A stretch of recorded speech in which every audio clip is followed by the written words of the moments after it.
เทียนได้ตาใจผมว่าใจอยู่โอ้เดี๋ยวเปิดห้างแรกเทียนนี้เดี๋ยวจะพอแล้วนี่เดี๋ยวมันลงไปตรงนี้นะ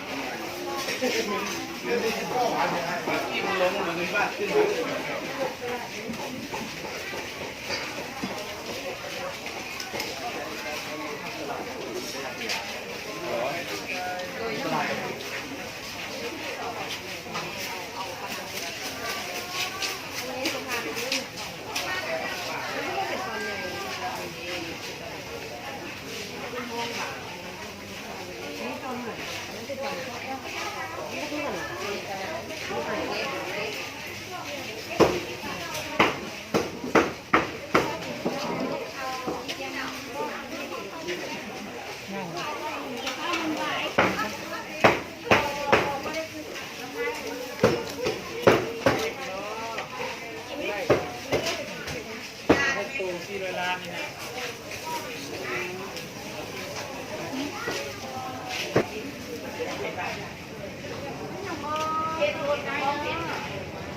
ติดพันแผ่นแก้วเด้อ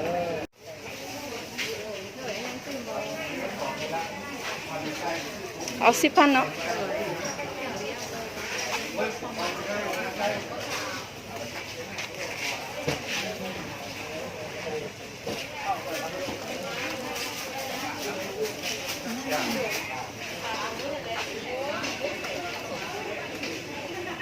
อันนี้มันยังไงนี่สินผ้าบ่ผ้าบ่สินผ้าบ่ย่มันยังไง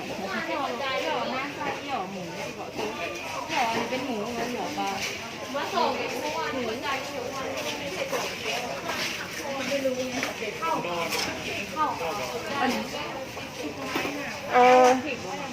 อันนี้ตัวเดียวมีปลาลัดผิดฮะปลาลัดผิดราคาตัวเดียวมี15ต่อ5เป็นไง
เก่า